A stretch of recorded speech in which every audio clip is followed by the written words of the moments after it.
This is Vibe Science, a top 100 wellness podcast presented by the Radcast Network, breaking wellness barriers and making health truly personal. Here are your hosts, Ryan Alford and Chris Hansen. Hello, and welcome to Vibe Science. I'm Ryan Alford, your host, joined my friend and co-host, Chris Hansen in Miami. We like to say, we're bringing the vibe to you, and in health and wellness, there are no alternatives. We're excited. Today, we have Olivia, the CEO of Olivia Young and Box and Flow. What's up, Olivia? Hi, guys. Nice to be here.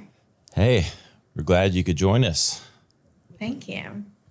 We're, you came highly recommended as having the right vibe for our show. So, I never get the middle area. It's either like highly recommended or like GTFO. Like, no. Yeah. I love that. Yes. We definitely didn't get any GTFO. We got the high vibes recommendation, which is all we could ask for. Where are we at today? I know we talked about this pre-episode. Where's home these days? I like to say home is who I am. So it's not location based. And I am sitting in Austin, Texas. There we go.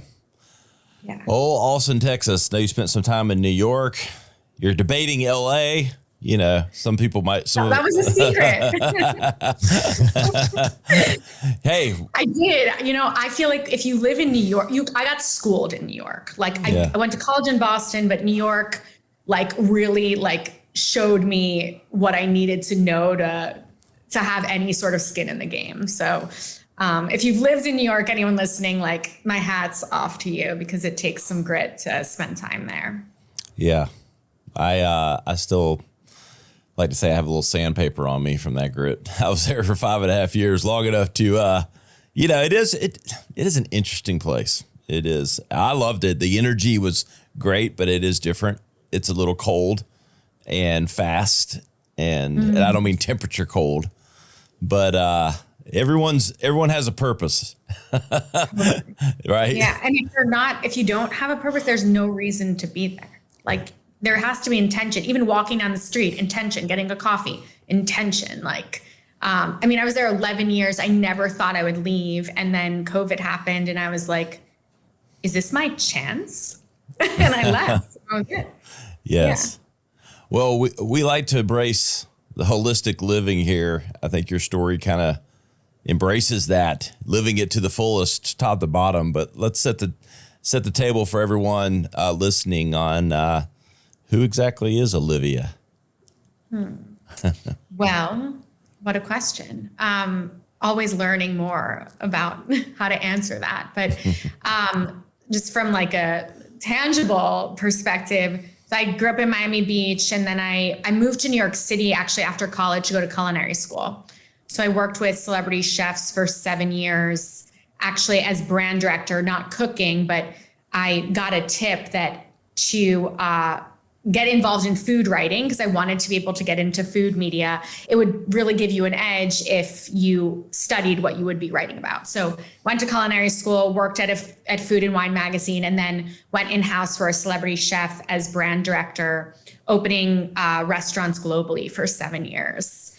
And also ran a consultancy on the side. And at some point I was like, I know I'm an entrepreneur. I was tired of working for other people, and I didn't know what I wanted to create. I knew I was an entrepreneur. There was this fire in me, and I was dying to create. I just didn't know what it was. And so it finally became pretty clear when I was sort of bored of staying out till 5 a.m. with chefs drinking whiskey and eating steak. And I was waking up at 5 a.m. to go run and box and do yoga. And so my priorities weren't aligned with how I was spending most of my time working. And I was super dedicated. And I had a really amazing run opening restaurants in Hong Kong and Istanbul and London, from the ages of 23 to 27, 28. And finally I was well, what do I want to bring to the world? And it was well, how do I spend my time? And most of my time was spent like boxing and doing yoga. And I realized that these two physicalities really shaped me. So boxing gave me like strength, and yoga allowed me to slow down and feel. And I wanted to serve others as I'd been like served in a way, because that like grit and softness, like that, you know, strength and also like femininity was what allowed me to grow a team and, you know, work for the former president of Merrill Lynch as a 23-year-old. So I quit my job. I signed a lease without ever having taught a fitness class before. I'd basically just written out what I thought this meant and was on like a piece of paper. I convinced people to work for me through Instagram and trained them in my method that I was afraid to teach because I was so afraid to be vulnerable and seen like in front of a group of people without knowing if I was good. Because similar to cooking, you learn to cook by cooking. You learn to teach by teaching, but I was afraid. So signed a lease, painted the walls, hung bags up, convinced people to work for me, and opened my space, and didn't have a budget for PR, totally bootstrapped, and kind of relied on like full trust that the universe would like just carry me, because the whole mantra of the business called Box and Flow was facing your fight to find your flow. There were no mirrors in the space. So it was really about, 9 rounds in a heavy bag to the beat of the music. You're going to learn something about yourself. And typically you're going to learn how fast you drop your hands. So that was really the only rule, like never drop your hands, never give up on you. And after that ninth round of super intense energy output, gloves off, find your yoga mat, music changes into a 15-minute vinyasa flow to sort of open up, soften. And then at the end of that, like most yoga classes, shavasana, which is like death. So into death and rebirth. And so you leave that experience like, what just happened? And like, oh my God, what is this feeling? And to me, this feeling was like this renewal, this rebirth, and like this almost balanced swagger, because you weren't just leaving like ready and raring to fight. You were leaving knowing that you could, and you did, but like that you could be at this space of like homeostasis and back in alignment and integrity with your true nature. So that's the first part. That's where I started. Yeah. Hey, yeah, I think we got several chapters of this story. It sounds like but the Box of Flow is interesting. I always could relate to maybe the punching side of it, but then, blending in sort of the whole, I don't know, the spirit and stretching, everything that kind of comes with yoga and all the other stuff is a fascinating kind of blend. Well, so what's I think most interesting too is like, it was amazing to see people come together, because so many people were intimidated by yoga, but they would come for boxing, and like often couples too. And people that were intimidated by boxing would come to yoga. But regardless of like the actual physicality, we all have like strength, and often that's like either more fire or more water element, right? Like more masculine, feminine energy or more feminine energy. So you relate to the boxing because you probably have a fiery disposition, but the 15 minutes at the end holding a warrior 2 would probably be the challenge for you. Yeah. And so ultimately I found that it was like a microcosm of the human experience to really learn how to show up for yourself in any situation, in any environment, no matter what comes at you. And sometimes when things get hard, our reflex is to run. What happens is when you stay in what's hard, you either don't drop your hands or you don't drop your warrior 2. And so it had nothing to do with fitness, but it was an incredibly athletic and physically exertive experience, because that's how I knew to channel like my best self. It was through the physicality that I could come home into like, who's Olivia? Olivia she's strong and she's soft. She's a fighter and she's a lover. And I don't believe that's just me. I believe that we all are born in that dual space. And because of conditioning and life happens, we end up like either going really far left, really far right, and sort of forgetting that middle line that is just like love, like just intuition, just self-trust. So, I do think there's something to be said for, this is kind of what we embrace here, with Vibe Science, like the holistic part of health and well-being. is, the mind, the body, the spirit, all of that. And there's something he said, like when you go hard in the gym or whether it's boxing or weightlifting or whatever, taking time after that to decompress a bit.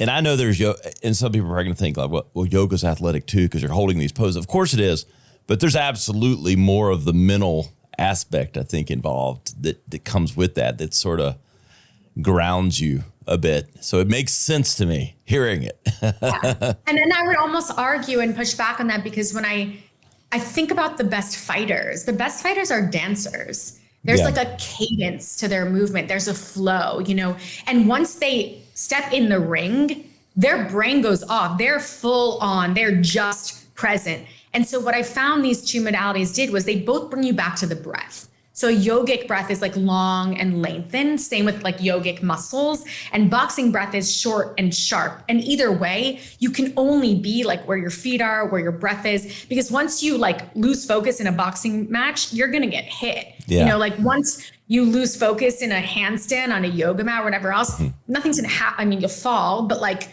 you'll be fine. And similarly, like they both really require a sense of presence and a sense of self, which I think is holistic. I think we've become really conditioned to think that we don't, that the holistic side, the spiritual side, like doesn't matter. But even like you're like pumping in the gym, like you're in your breath, you're in your body, right? And if you're not, and you're thinking about other things, it hits different, Yeah.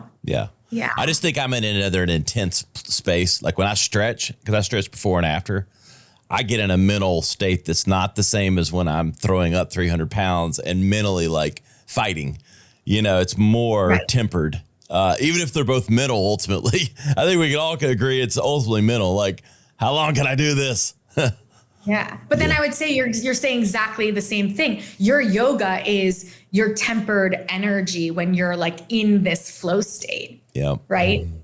Yeah. So, yeah. And in that, like, again, it was that like first iteration of my entrepreneurial self, if you will, after I had an incredible run. I was like in Italy with Anthony Bourdain, if you're familiar with him, for 10 days, filming no reservations. Like I did it big in like my former career. And it was almost like crazy that I left that to start something I had no conscious awareness of. And then I would say that our knowing is so much deeper than what we're thinking. It's intuitive in our body. And so I trusted that, and with Box and Flow, and it's like the first boxing yoga hybrid studios, all that stuff. I had no idea what I was doing. And I just came back to what I was teaching was like flow through the fight, finding ease through resistance, and trusting, this is what the front doors said, like everything you need is inside. So I was teaching what I needed to learn. How did we land that plane? How did we, the Box and Flow kind of land or I'm sensing, I didn't know that completely, that that's kind of was totally in the past and no longer kind of part of the present. So, I opened my second studio. My first was a dungeon. It was truly like, when I went to look at the space, there was like a crack pipe on the ledge. There was a trunk show for a man's like onesie line where like jumpsuits. And Chris everything loves those. about it. Chris loves those. So, Yeah, I actually heard that about you before I did this podcast. Yeah, you haven't seen the pics online yet? Yeah. They went. That's Chris's vibe. The onesie. That keeps me in my flow state. Perfect. And I was like, my life was like, there was so much intensity. I was like, I knew this was like my mission to bring this to the world, and I was fighting it. And I was going against what I knew. And I was like in Boston with an ex-boyfriend at his mother's 80th birthday. And I literally looked at him and I was like, I love you, but I have to leave. And he's like, what? He's like, my mom ate. And I was like, I gotta go.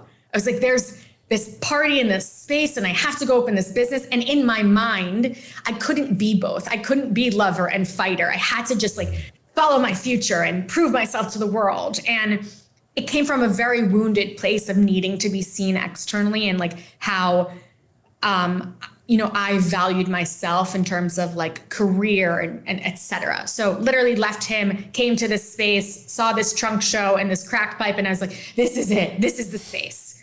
So for 4 years, I operated in that space, and it was really magical. I mean, when I say it was a dungeon in the best way, like there was grit, there was sweat, there was blood, and that's how it was created. And then my dreams were coming true, and I took on an investor, and I was planned this most beautiful space ever, 3,000 square feet in the heart of downtown Manhattan. And I opened that 3 weeks before COVID shut down. Mm-hmm. So when you say, how did the plane land? Like the simple answer is COVID, but the truth is everything about Box and Flow to me was fight. I didn't know how to manage a team of 30 people as a boss because I didn't see myself as a boss. So I got taken advantage of. Like everything, I hired contractors that stole money, and I just kept trying to make it work. And I thought that the second space and this Instagrammable, beautiful dream would like clear the fields and life would, be beautiful. And back to the front door, everything you need is inside. Like I was putting lipstick on a pig. It wasn't working. So I don't know that for a fact. And I actually believe so deeply in this method. So again, your question, when did the plane land? I believe this is going to reiterate in something very powerful because I think the world needs it. But for me, something in me was like, you need to go figure out what you're fighting, baby girl. Like you need to like learn from what you're actually teaching. And so there was a lot of, magical elements that led me to be like, okay, it's time for me to go to Austin and cocoon and like get a hug, be held, and figure out like what all this, like, why am I like ready to fight, Yeah. So it's kind of a natural transition then, like to the second half of the story a bit, because, it's funny. You're not going to get that hug in New York. I can tell you that. So you had to move. Good luck. Yeah.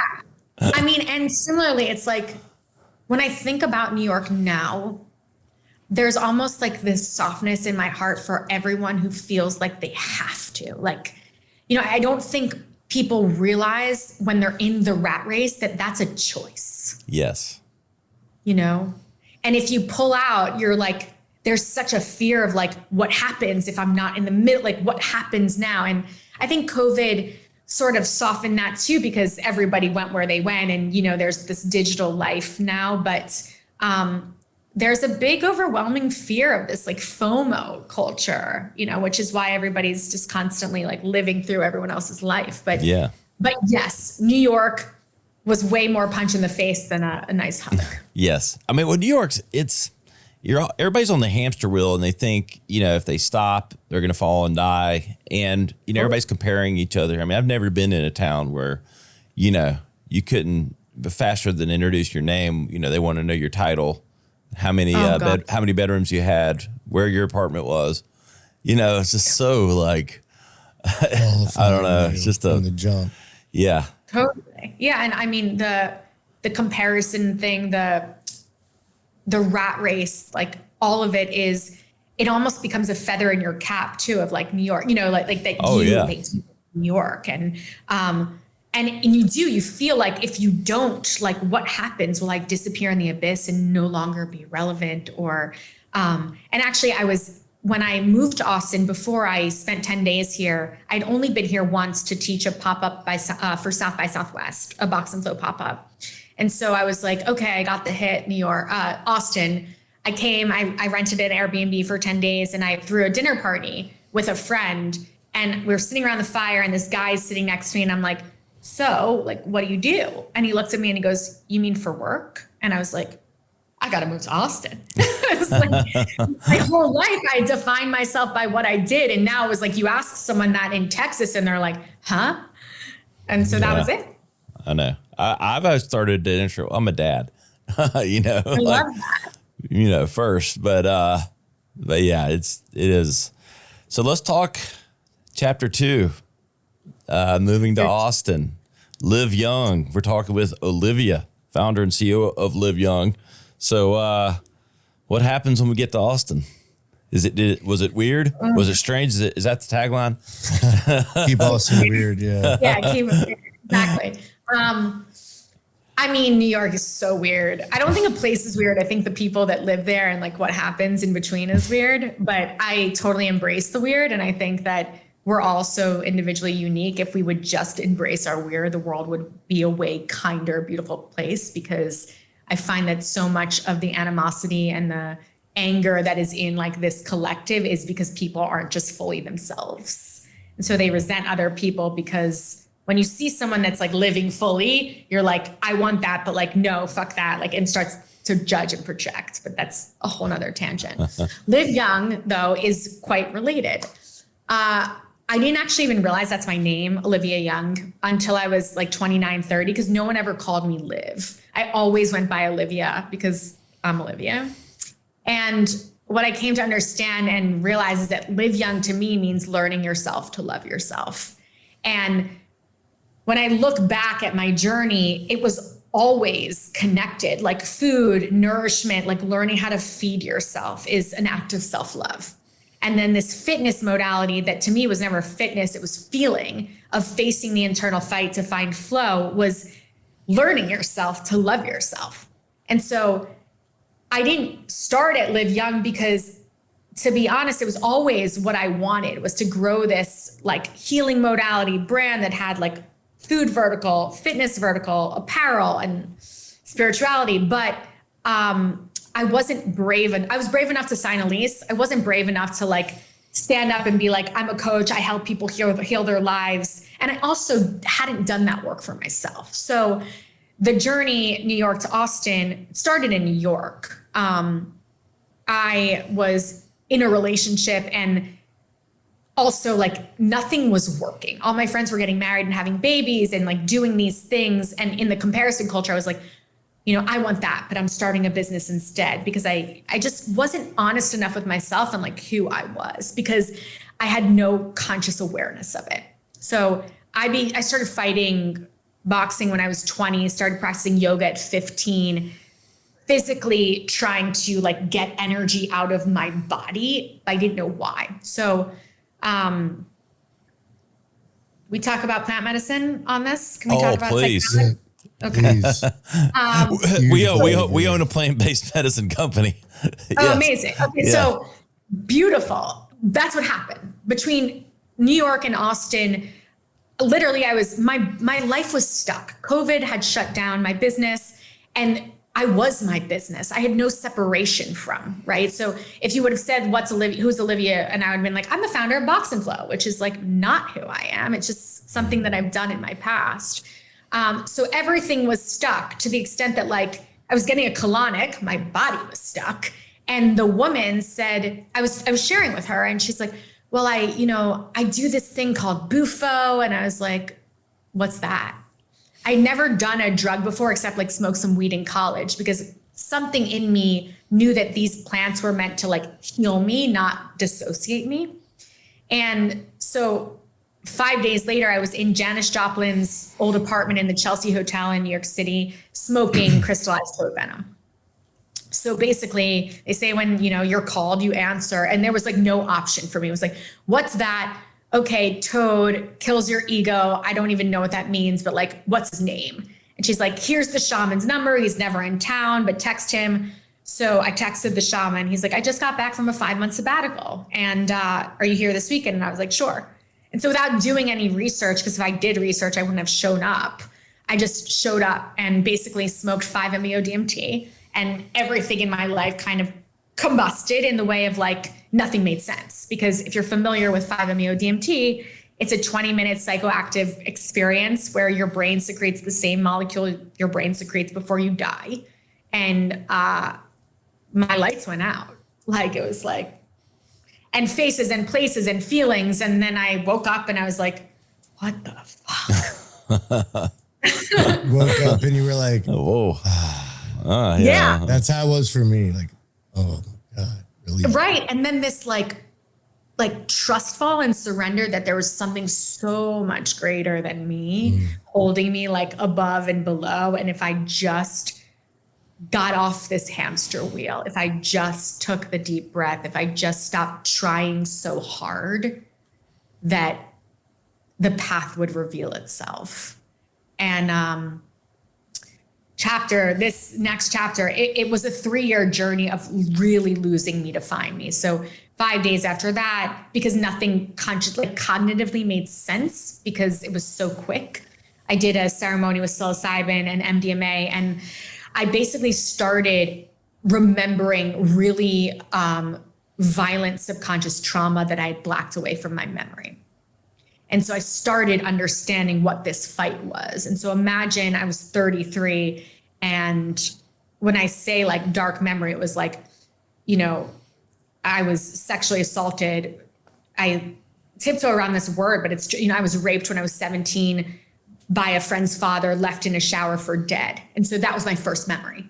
So I'm in this ceremony, like my life on the outside was perfect. I was privileged. I built this business, and how everyone knew me was like, almost like it was aspirational.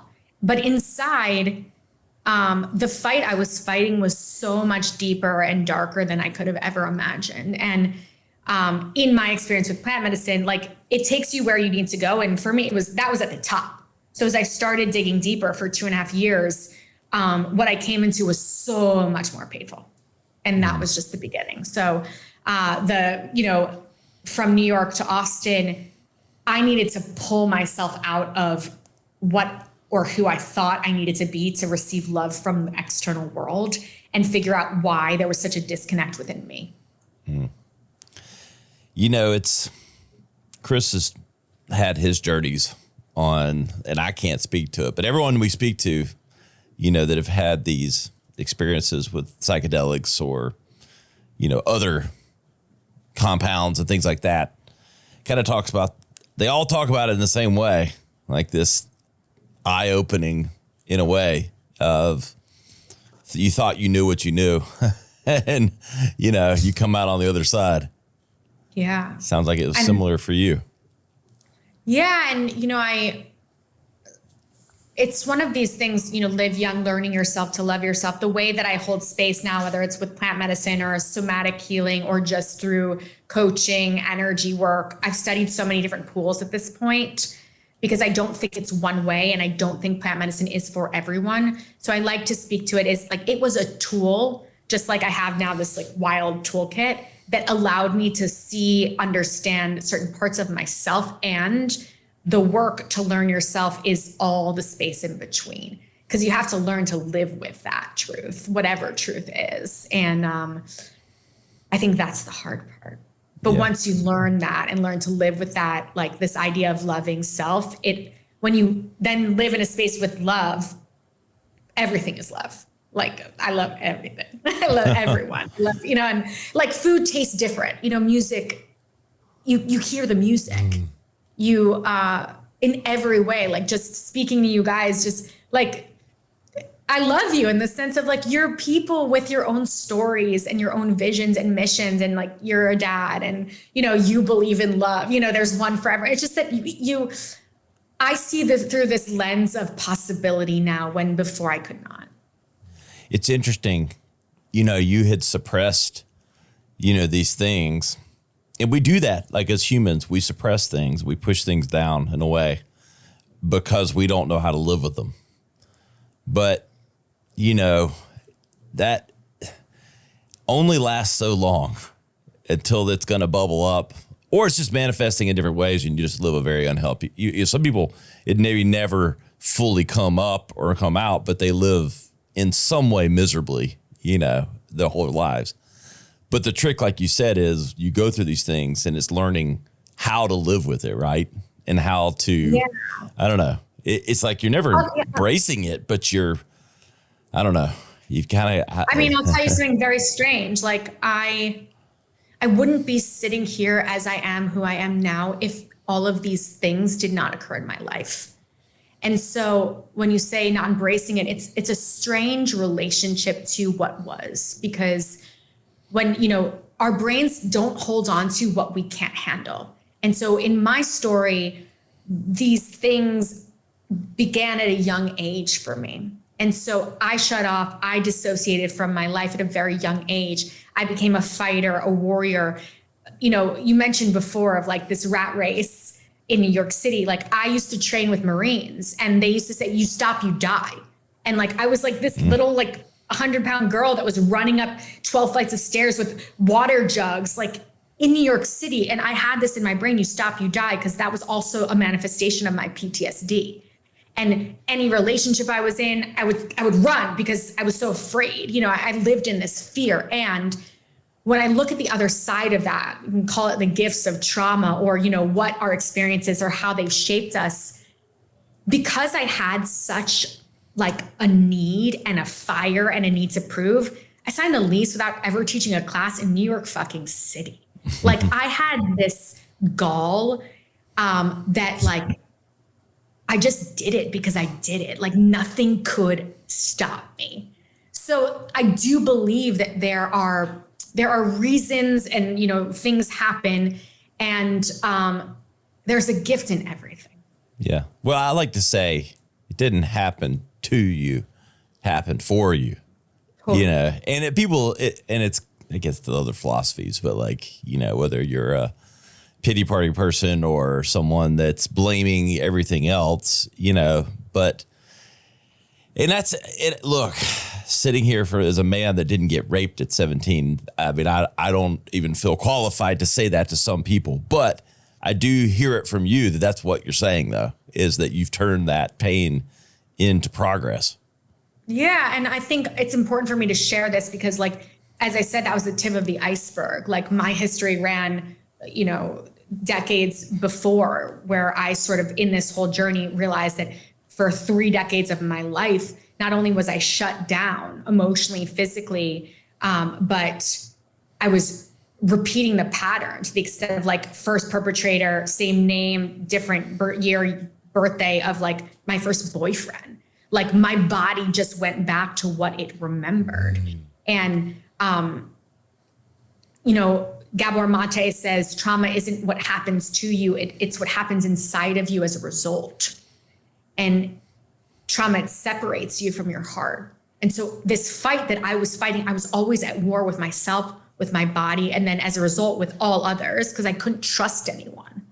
But I'm so grateful, like I was divinely led to go smoke toad. Like I was divinely led to go start this business, holding other people to heal as I had been healing.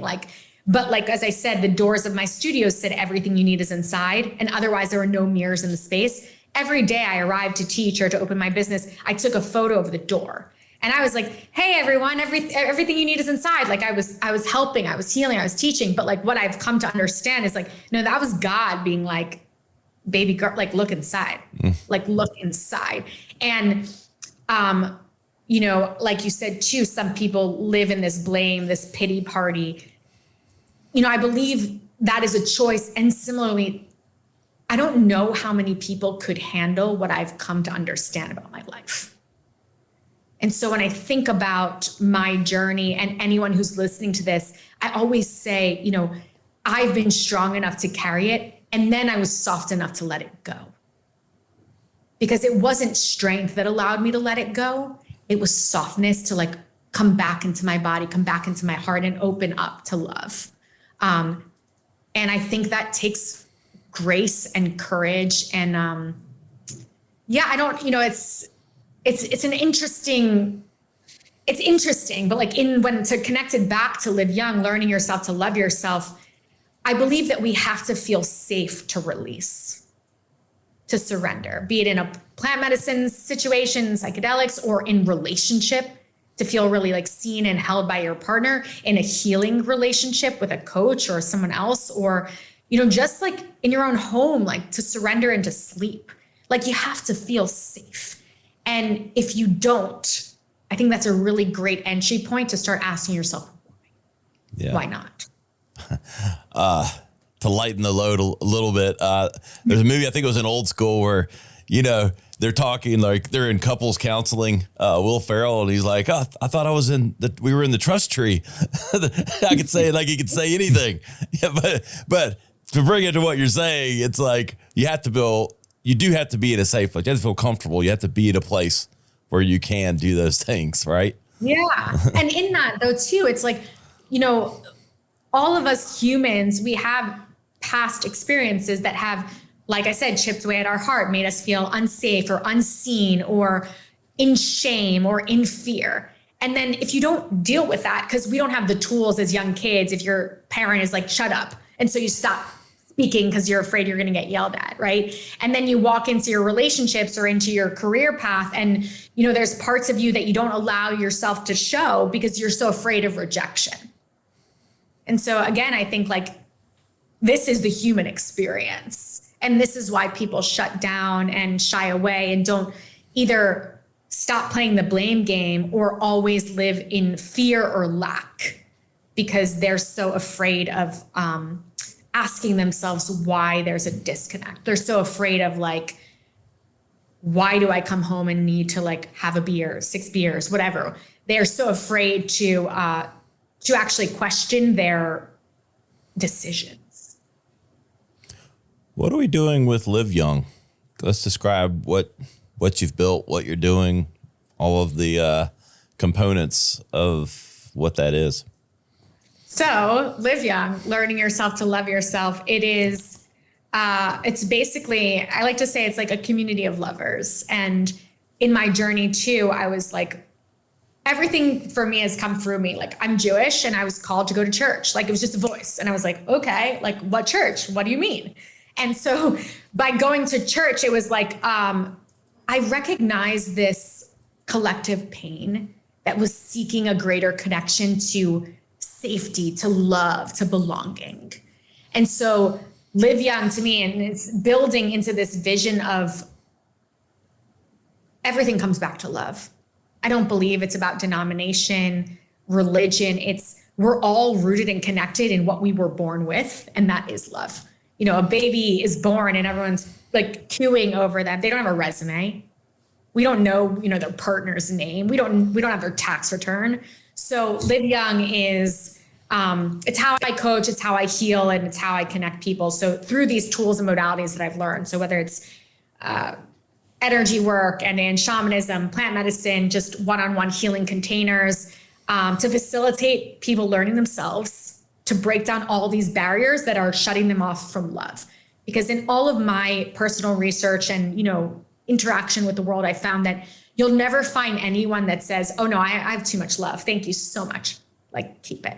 So it's like the one thing, love is the one thing I believe we all want more of. We all can use more of. Chris, any thoughts here? I know I've been taking over most of the episode here. Well, thank you, Olivia. You're literally speaking my language this whole time. I'm like the love language. So yeah, like seriously, and I don't mean this in a bad way, but I almost think you had to have dove into the plant medicine to fully understand what you're saying to a degree. Because so much of it, I'm like, yes. And even I'll start with just your workout philosophy. I feel the exact same way where I do weightlifting and then I go do like a Pilates class where I'm getting this, because part of me is listening, and like Ryan said, weightlifting, I'm probably getting a lot of anger. That's my boxing, right? I'm amped up in my masculine. And in the Pilates, I'm slowing down. I'm in my body. I'm thinking, I'm breathing. It's like, I need that balance. I need that complete knowing that you can fight, right? But be in the flow where it's like, I don't need to pick every fight. I don't need to get involved in every one. And I think about this now, especially when I have issues with business and I want to just go full masculine anger and it was killing me more than anything. I mean, I feel like all of us have lived as entrepreneurs in the hustle, and there was almost a sense of pride to it. And I think that was just a time in society. We talk about this around like the Gary Vee culture and hustle, work harder. Fuck that. Not anymore. I can't do that. My body, I felt horrible. There was no balance. I mean, we're operating straight out of scarcity and lack, where I think, like you said, fear is the root of everything. Even if you go home and I'm having a beer every night, what am I avoiding? What am I running from? You know, and now I think I even use just healthier ways, like say I get in a cold plunge, like that's less physical than mental for me. But that's because part of me is like fearful. I don't want to get in that. It doesn't feel good. Totally. So everything you said, I totally resonate with. Awesome. I love Great it. Yeah. story. When you say, thank you, when you say even like the cold plunge, to me, it's anything that changes your state. So literally, so sure, plant medicine, dance, singing, vocalizing, using your voice, like sweating. I love to talk about cleaning and clearing energy, like jumping in water. It's a rinse. Fire, like something that's angering you, like writing it down, burning it, you know, like smoke clears. Not to get like super woo woo, but I talk a lot about creation and life force. I know this isn't a woo-woo show, but I'm bringing the woo to you. And a creation and life force, you know, we think that we create from our mind and we don't. We create from like our root, like life comes from our root chakra, which is like our, you know, pelvis, whatever, our parts. And so when I say change your state or cleaning and clearing, like orgasm is a way to change your state. Like it's just another tool. And so this comes back to this idea of like living fully and being embodied. When you're operating from a place of, like you said, lack or scarcity or fear, it's usually from the past. Because when we don't deal with our experiences from the past, they continue to represent in the present. And so even when you're saying like you're getting in fights in business or, you know, whatever, I'll just take this with a grain of salt. I'm going to push you. For me, when that happens anywhere in my life where I'm feeling resistance, I have to stop and say, not only what is this here to teach me, but what is this here reflecting of my own energy that's just being like amplified so I can heal it and move through it. Because when we're triggered by something in a relationship, in traffic, in a colleague, it's typically something about ourselves we haven't yet accepted. So I think there's, back to what is Live Young, it's creating space for people to learn themselves, because I push to love themselves by embracing all of themselves. Because at that space, anything is possible. The gate's open. What's the makeup of like the people that you're helping? Like, you know, how they come to you? What is that proxy or person or, you know, look like that are coming to you? And then what's the transformation you're seeing? Or what are some, you know, maybe not naming names, but like, you know, the positive effects you've seen from it? I love this question because it's something in like marketing exercises, you know, you get. And oftentimes you're told like, it's the younger version of you that needed you the most. And I hear that. And that is, a lot of my clients are younger versions of me. And I believe we're energy that are just like I'm wearing a meat suit, you know, like my soul has lived so many lives that what I speak and how I heal has nothing to do with like my 37-year-old body. So my client is also like a 53-year-old woman or a 42-year-old man. Like it's anyone that is open to understanding themselves because they believe in the potential and possibility of themselves. Mm-hmm. But there's a lot of fear there. And I never actually thought about like how courageous it was to smoke toad venom in Janis Joplin's old apartment without any background until last week. I went into a Kambo ceremony. Have you guys heard of Kambo? Yeah, I have not. Yeah, you have not. Okay, so Kambo is also a toad, but it is not a psychoactive toad. It is somatic. So soma is body.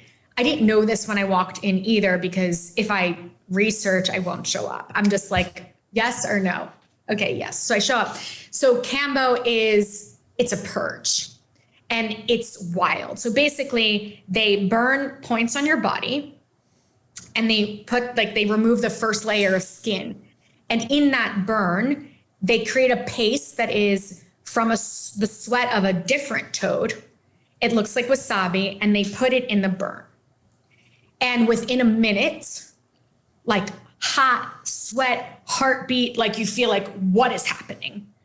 And the medicine goes exactly in your body where you need to heal.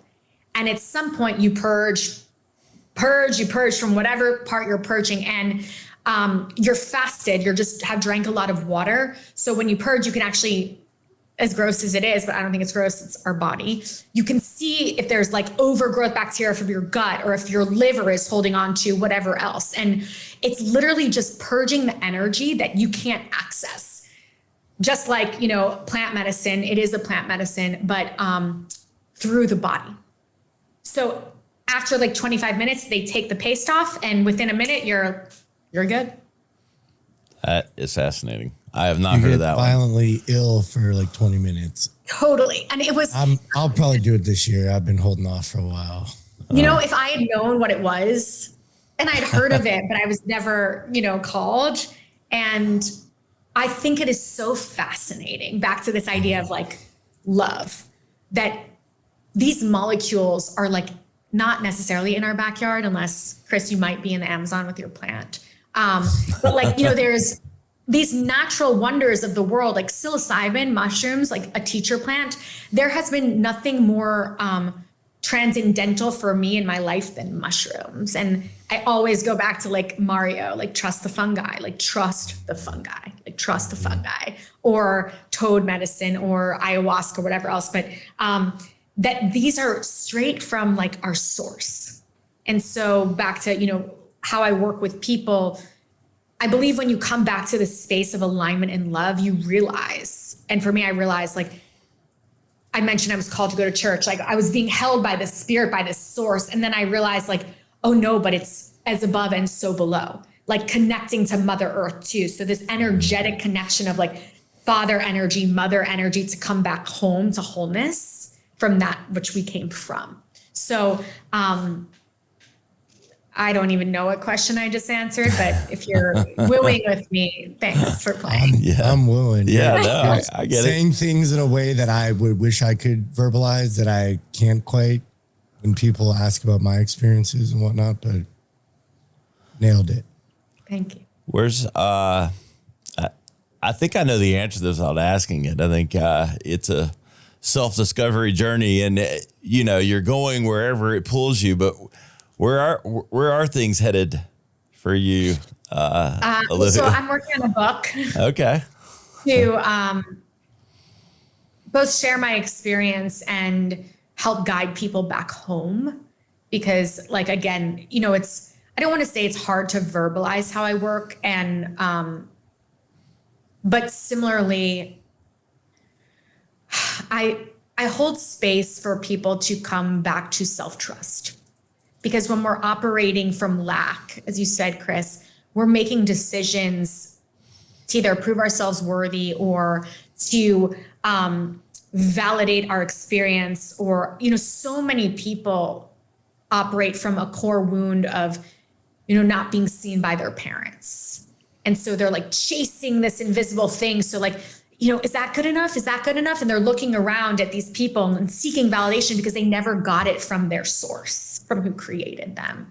And if we can pull that out of the darkness, out of the places that we weren't willing to look before, I don't only work with plant medicine. Most of what I do is not with plant medicine. It's through a lot of intuitively, merging with your subconscious. Different story. But if we can start to see those parts of us that we've shamed and we don't necessarily own, we can bring ourselves back in a place of alignment. And once you change that pattern, everything in your life changes. So I'm working on a book about both my journey and all of the lessons I've learned to come back to love. I have courses which are basically just that. They're like a life intake. I can't do the work for you, but I can guide you and hold you in it, and you're unfurling. And I think for me, that was like the most important part, is that for someone with trauma that didn't know she had it, I always felt alone. And so for me, the way I work with people is this ever-present reminder. I say like Ted Lasso meets Tinkerbell. Like I got you. I just do, because I know what it feels like to feel that way. And if I could do anything with my, life moving forward, it's to remind everyone and everything that they're not alone, that they're just not, that not even that I'm with them. It's that something so much greater is holding you. So once you surrender that control, you open up to all that is possible when you stop shutting yourself off from it. I love it, Olivia. Where can everyone keep up and learn about the book to come and everything else? So you can find me on Instagram at Liv Young. I share a lot of sort of nuance of how to create more love in your life. My website is livyoung.co.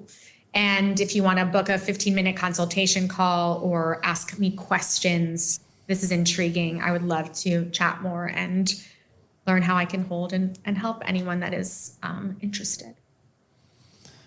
We really appreciate you coming on and being so transparent and open. Thank you. It was fun. I'm so grateful for the opportunity, and this kept coming up for me, so I'm going to just share it, talking about masculine and feminine energy. Like, even the fact that you say, like, I'm a dad, Ryan, like there's such a softness and beauty in that. And so I think when we think of, this duality of like yoga or femininity and masculinity, like we all have to play multiple roles in our lives that demand different parts of ourselves. So I think that's like the best part of the human experience, is owning all parts of ourselves. So that requires learning and then loving. So thank you. That was a learning lesson just for me. So I felt that. So I appreciate it. And if you want to learn more, go to vibesciencepodcast.com. You'll have highlight clips, show notes, all the links to Olivia's information. And hey, if you want to learn more about yourself, you know how to find her. I think fascinating discovery could be had for everyone. Any final words, Chris, today? No, just thank you, Olivia. I feel fired up after your story. It's empowering, and I just love the angle you're coming at it from. So thank you so much. Thank you, guys. We really appreciate Olivia. We appreciate you listening. Please like or share your interest with your friends and family. We welcome them to Vibe Science, where we're trying to bring you to your highest vibe. We'll see you next time. The content discussed on this show is provided for reference and educational purposes. The content is not an attempt to practice medicine or provide specific medical advice. Always consult your personal physician for medical advice and proper diagnosis. Thanks for listening. This is Vibe Science. To learn more or watch full episodes, visit vibesciencepodcast.com. Here's to discovering your highest vibe